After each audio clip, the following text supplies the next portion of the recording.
There we go. All right, so we were reading Nehemiah Chapters 1 through 7 and answering the questions, how does this impact my character? How does this impact my ministry? And then how am I going to apply this, or how is this going to change my life? Is that correct? Yes. All right. All right. Well, so, there's blending between all of these questions. So we'll answer them one at a time, but if in talking about character, you end up talking about ministry or application, no sweat. So what did you write down or notice in how these chapters are going to address how these chapters are going to impact your character?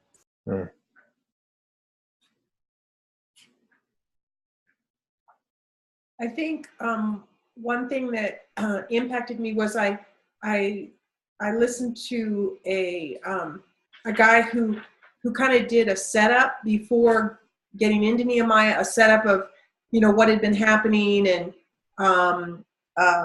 just painting the picture before starting chapter 1 of all the all the history of what was going on, and I think that was really helpful. And then understanding Nehemiah's position, he was living in a very comfortable lifestyle, and yet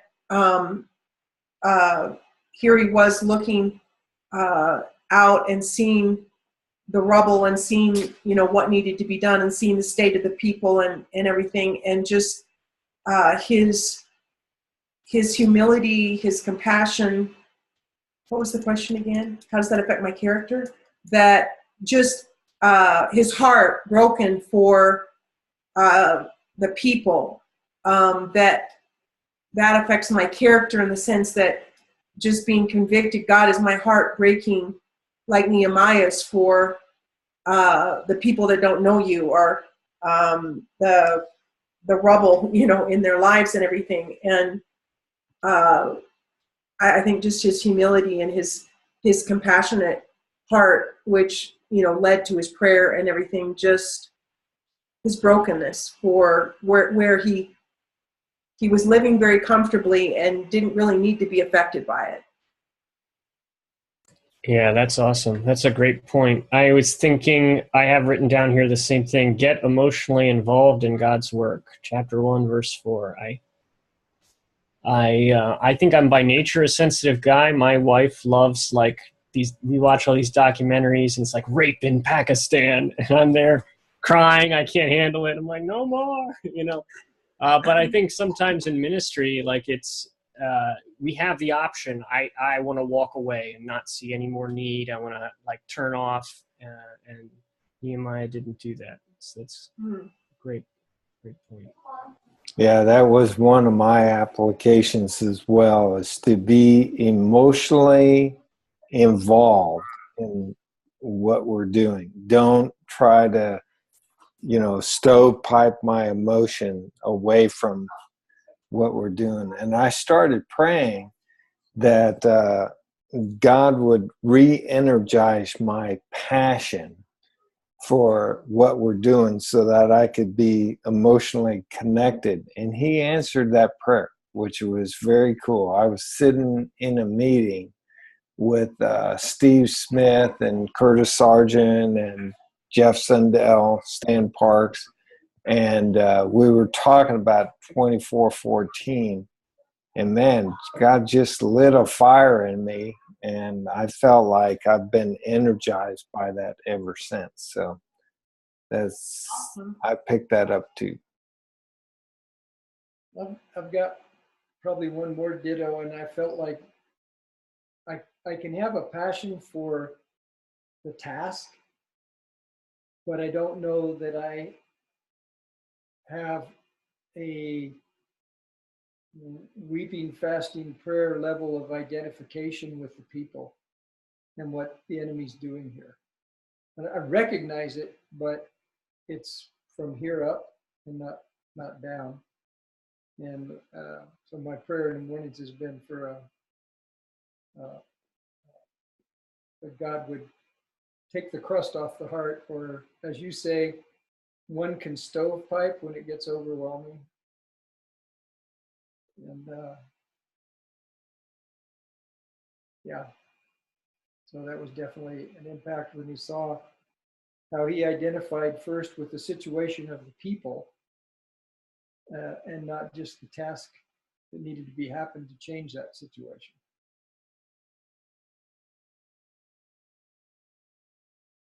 Amen.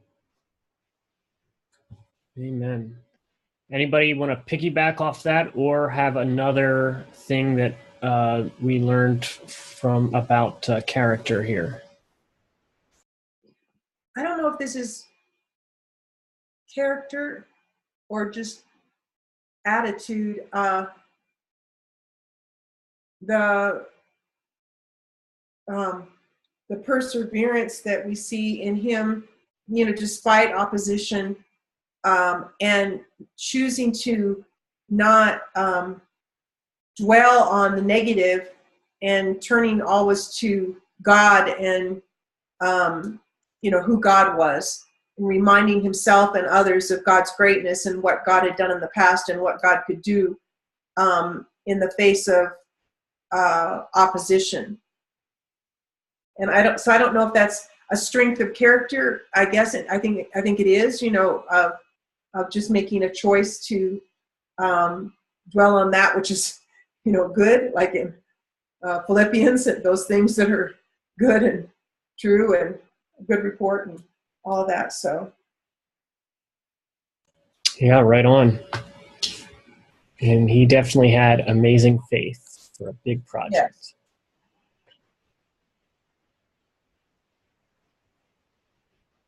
One of the character pieces that I picked up from this is just work ethic. For some reason, my dad instilled that in me, and I've always valued hard work and hard workers. And Nehemiah had the leadership skills to bring out the best in people, to make them work hard, not inappropriately, but he cast a strong vision. He made sure they had the resources. They knew what they were doing. It was doable task, but it was a daunting task. And so Nehemiah was able to, in the face of adversity, hard work, motivate people to do that hard work. So I see that as a super important character trait for no place left leaders. It's a daunting task, but it is doable. So, Piggybacking on that a little bit, I think just his ability to cast vision and help them see that it was God's work, involving them in God, what God wanted to happen, not just what he wanted to happen or what needed to happen, but he was constantly throwing vision at them. I thought that was an important ministry-wise. Something that got me too was the king noted his countenance, and so the king asked him, what was going on or whatever, and he spoke to the king then and told him what was going on. But then a little bit later, it said he needed these wood beams or whatever, so he asked about these wood beams, and they gave him these wood beams. I can't remember exactly, but anyway, what God spoke to me in it is sometimes we don't ask, and sometimes we think, we have to do it all, or we have to, and to not be afraid to ask, even unsafe people, but ask for that God. It's like, have not because you ask not. And so, I don't know, it just really hit me, not to be afraid to ask. Yeah, Nehemiah asked everybody, and then he made a statement that God grants from his hand. And Yeah. so I was like, that is a great attitude. Thank you for putting the icing on that. Yes, that was what needed to be said. Sometimes I get these things in my head and I can't express them. There. Oh no, I had that written down, so I was ready when you put that out there. Cool. Yeah. So that checks another one off of my list. Yeah, another thing that I saw is Nehemiah asked everybody, but he also talks about how he didn't take everything that he could, and it reminded me of Paul saying like he had rights, and I wish I would have written down the reference, but it talks about how he lived below what he could have for the integrity of the work, and I think that's a good reminder for us as well. Is that it's safer to live below your rights as a leader and as an example.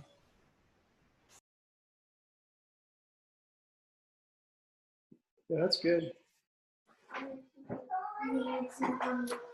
I caught in chapter 3 that they knew when the wall was half built. It was half its height. And I really zeroed in on that because leaders need to have benchmarks and they need to celebrate incremental successes. So I asked myself, do I know the benchmarks, and am I savvy enough to recognize them and then help people celebrate them? So that's something I want to make sure that I do. Yeah, that's good.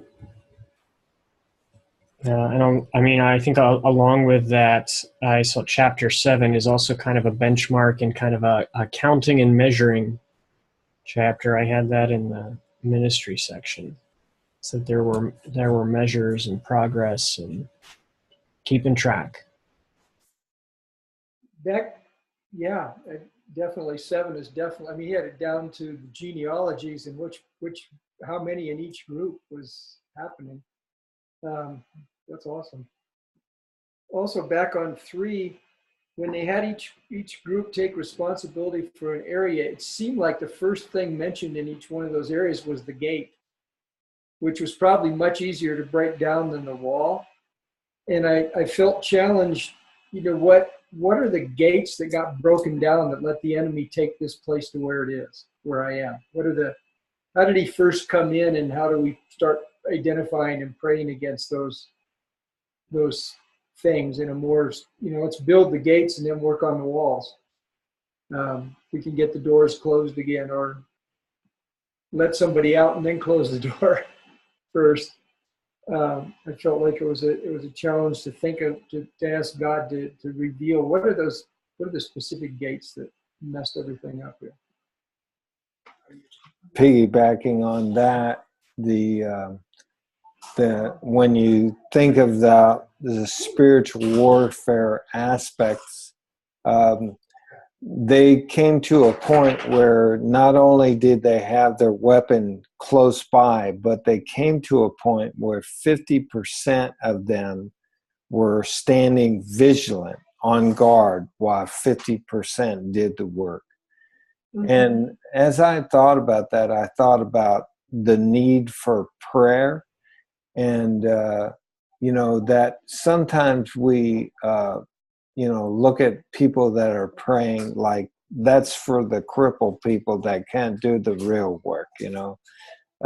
Actually, those prayer warriors are super important, and we need to be taking turns and rotating into that vigilant prayer warriors kind of season. So we know how to pray, and we know how to work, and we get back and forth so we understand fully the dynamics of the spiritual warfare that's happening around us. So I was thinking about that.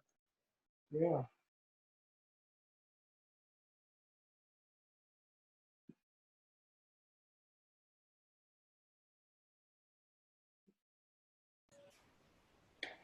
I think, I mean, maybe it ties in a sense in a spiritual warfare that manifested itself out in number 5, chapter 5, when he was rebuking the nobles for taking advantage of the people. Oh, yeah. And he asked them told them they needed to restore what they had taken from the people. And I thought, I was kind of asking the Lord, what does that look like here? It was almost immediate, the nobles here being the evangelical leaders have taken priesthood from the believers and it needs to be restored. Wow, that's good. And I thought, he challenged him. He didn't pussyfoot around when he was saying, he just said, hey, you guys have done this.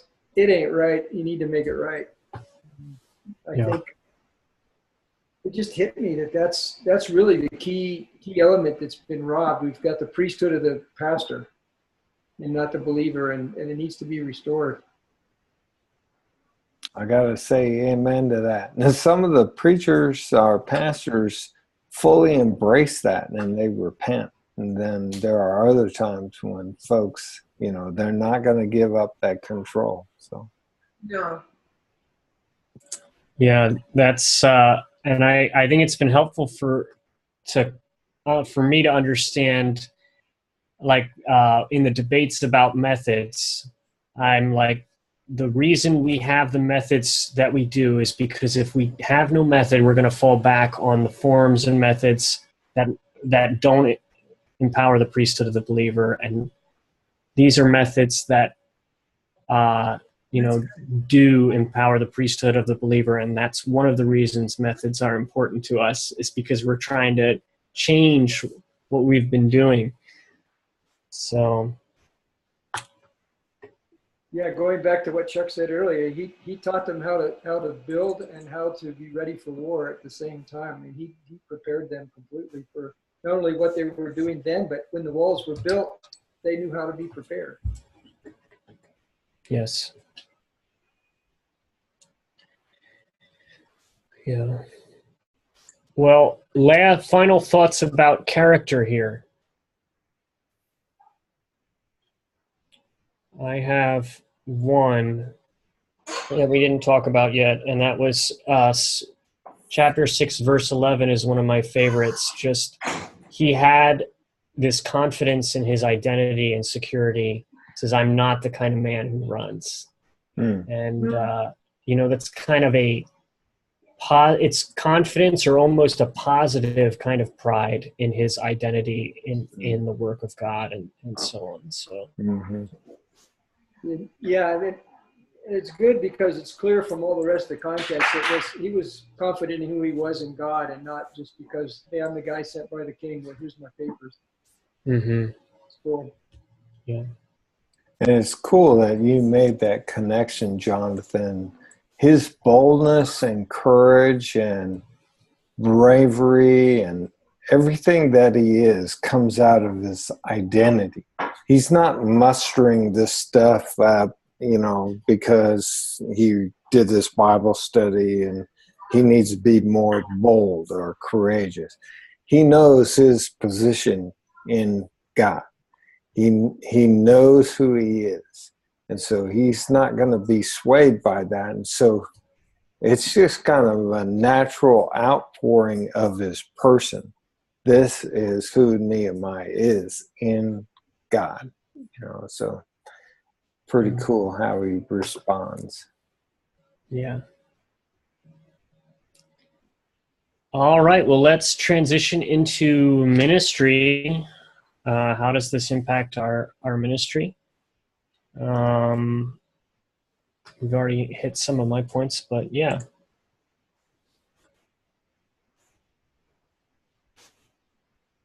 I think the issues of strategy, the issues of prayer and vision casting, and the very focused way in which he worked, not letting things sidetrack him and get pulled off the job, all are things that can be way better in what I'm doing.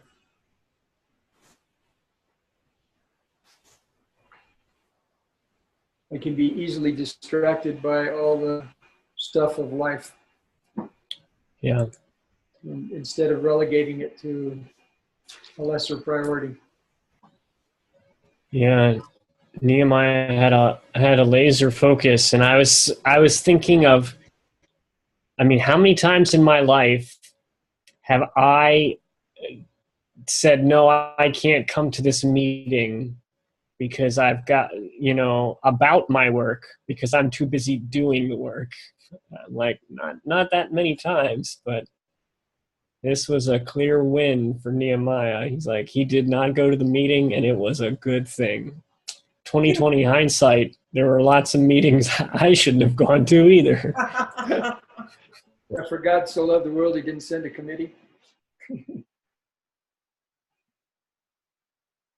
Yeah, saying no is a strategic response. And so one of the things, Go ahead, Chuck. I'm sorry.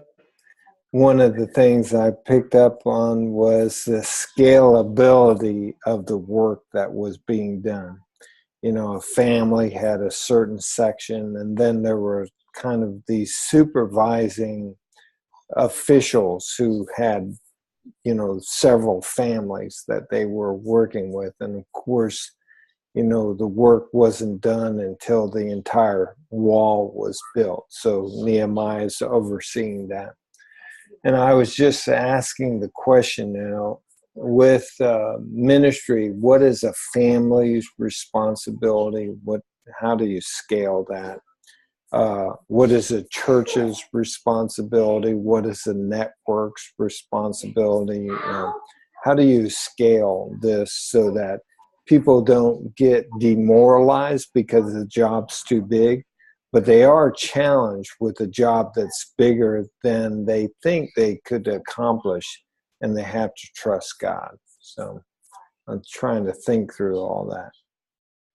That whole same concept, when you sent me when we were talking and you mentioned kind of one of the goals of 2414 was every group of 10,000 people would have some form of CPM happening in it. And I started thinking, well, I talk a lot about Ecuador in general or the whole, but I've got to give them a big picture, but I've got to keep breaking down the parts to, like, here a city will have first parroquias, which is a large area, and then within that they'll have barrios. So here's the big picture, but what's the simple place to start? Well, okay, you're in this sector here. There's 10 barrios in your parroquia. So how are you going to get a house of peace going in everyone? I mean, I've got to have a way to specifically aim them at it. Yes, the vision has to be bigger, but if it's too big, they don't know where to start. They're just blasting. So I know Samuel Carpio, one of the guys working in Guayaquil, they've identified 167 barrios, and they're going after those 167 barrios. So I need to do much more of that with my guys. How do I, okay, yeah, we talked about Ecuador, we talked about Cuenca, but okay, you're right here. Here's where you're located. Here's where your people are. What's this political entity, and then where do you need to go to fill that before you move to the and maybe move to the next one? What section are you going to take? Which 5 of these entities will you be responsible for? I am not doing that and haven't done it well. I need to do that.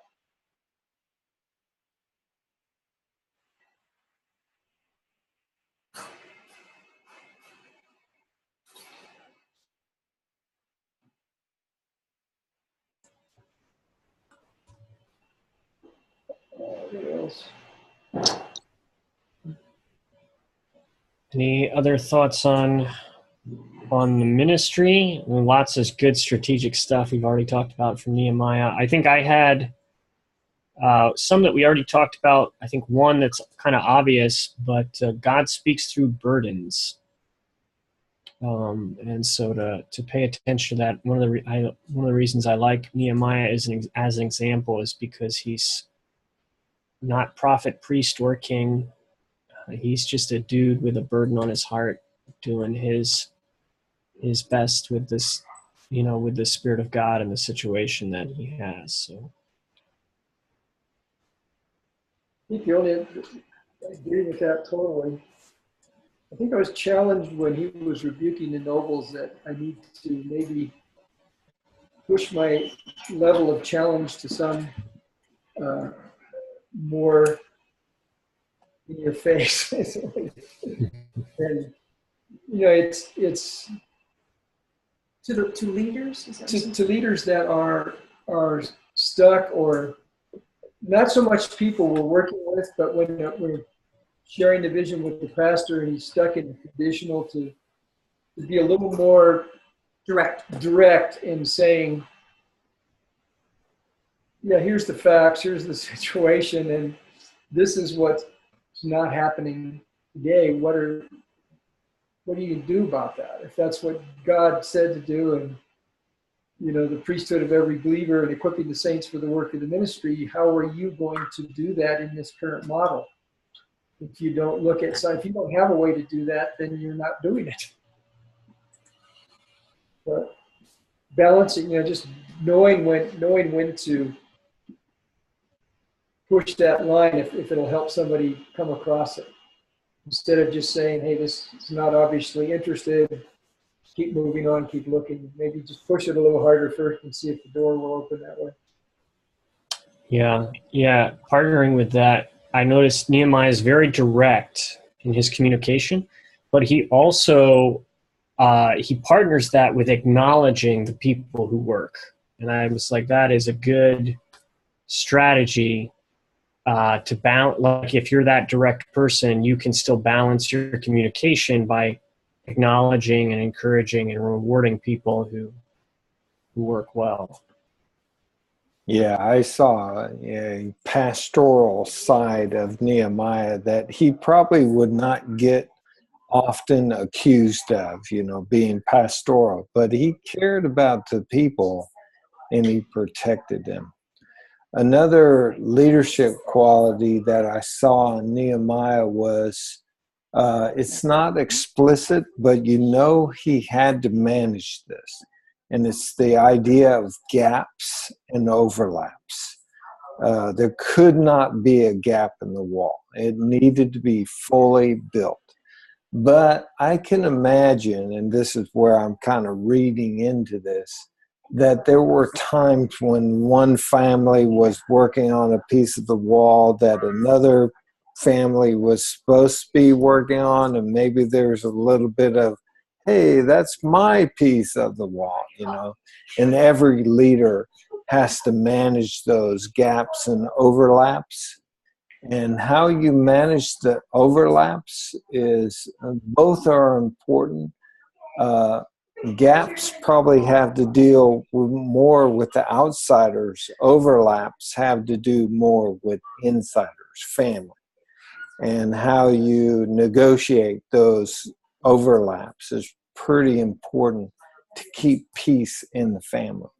No Place Left is growing so fast and it is so aggressive.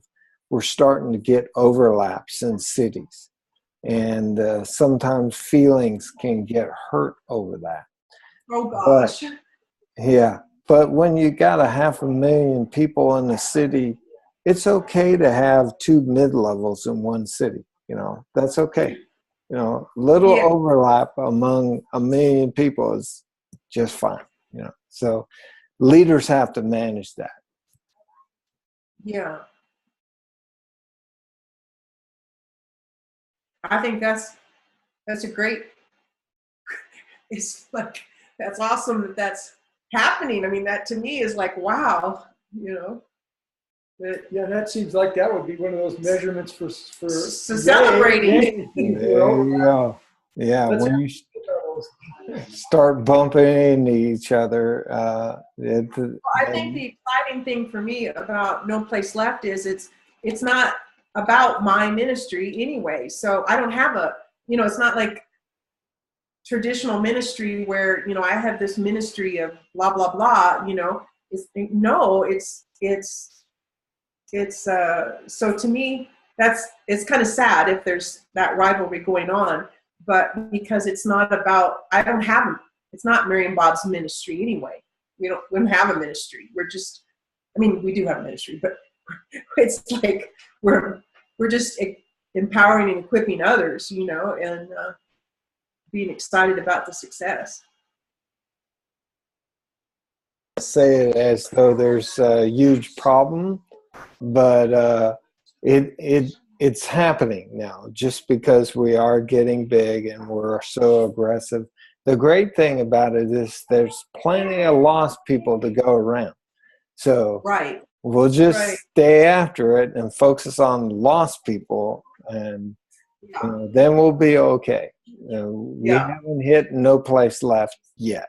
So, well, yeah, the thing we always want to avoid is an inward focus and start, you know, that is just a tendency, I think, that comes, I guess, in our human nature or something. But if we keep that outward focus, then there's not a problem.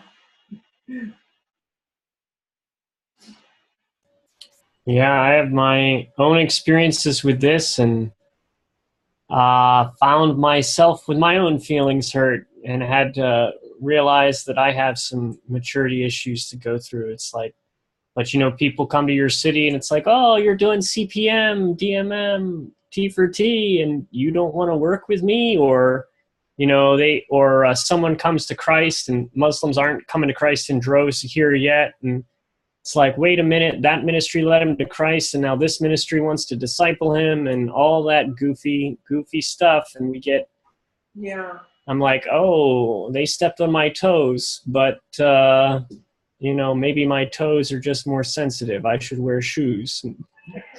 But get out your steel-toed boots and let's go to work. Anyway.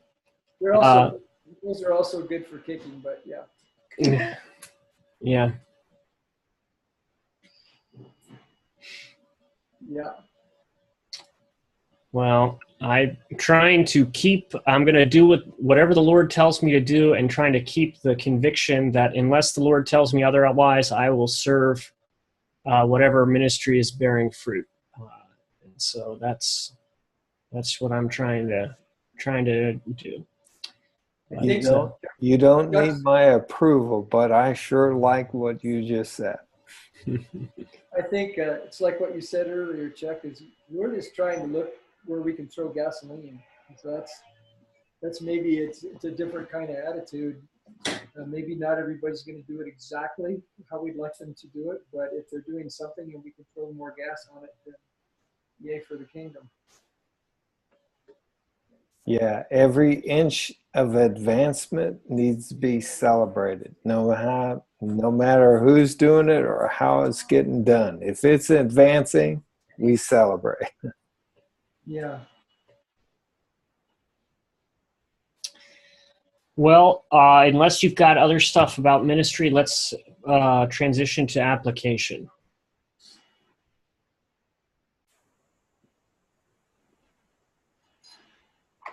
I think in Cuenca,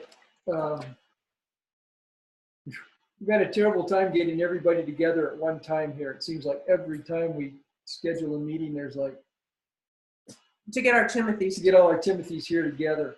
But even if I have to do it one-on-one, I want to.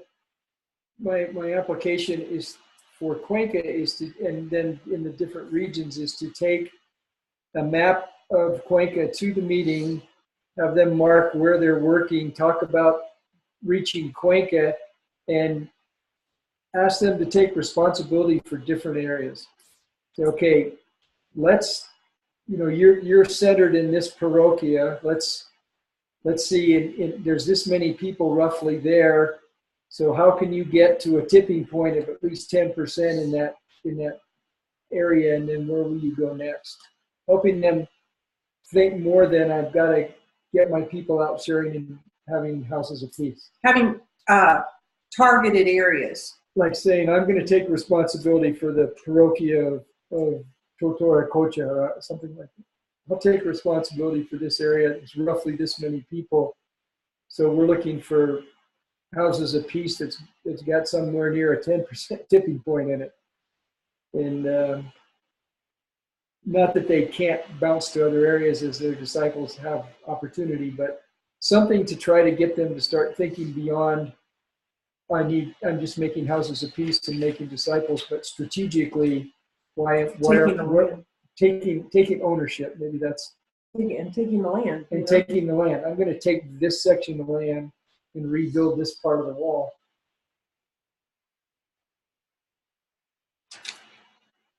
So I think on a bigger level, when we get together for the 4-day, we can strategize on a grander picture of that. And also piggyback off of connections that each other then have in regions too. Because one of my dreams for the 4-day is let's get an equipping team in every region, interdenominational, whatever, that when there's a need for a training down there, I can just call you guys and you go do the training. You don't need to call us. We can't be everywhere at once. Let's pray for more opportunity than we can possibly handle.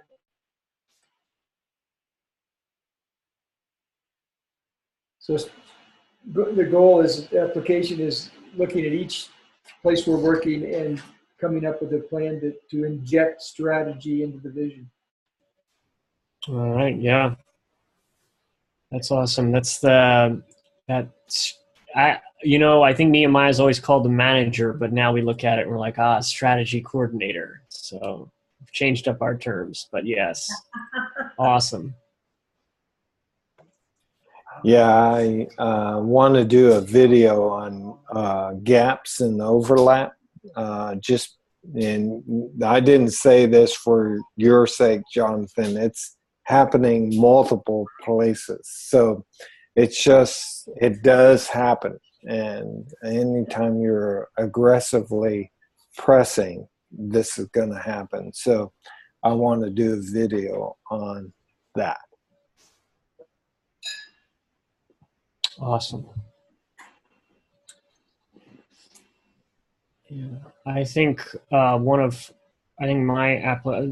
a lot of mine tied into application, but I think one is being more aware of spiritual warfare. I feel encouraged to do that. I don't really like to think about that too much. I'm just because I feel like it can get distracting, but to acknowledge that but try to, I think most of where I see spiritual warfare is workers getting in conflict with one another, getting discouraged, getting frustrated, angry, jealous, all of that stuff, and to try to use prayer and encouragement and to counter those things and encourage other people to have a similar perspective, to pray and encourage one another in the opposite direction from where Satan's attacking.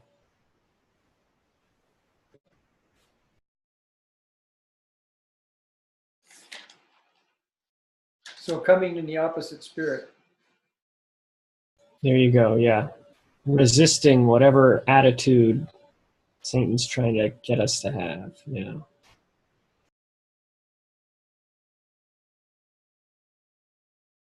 I think for me, it's more of a prayer goal is that because I can't change my heart, only God can. Nope, we lost him. Lost Ecuador. Oh no.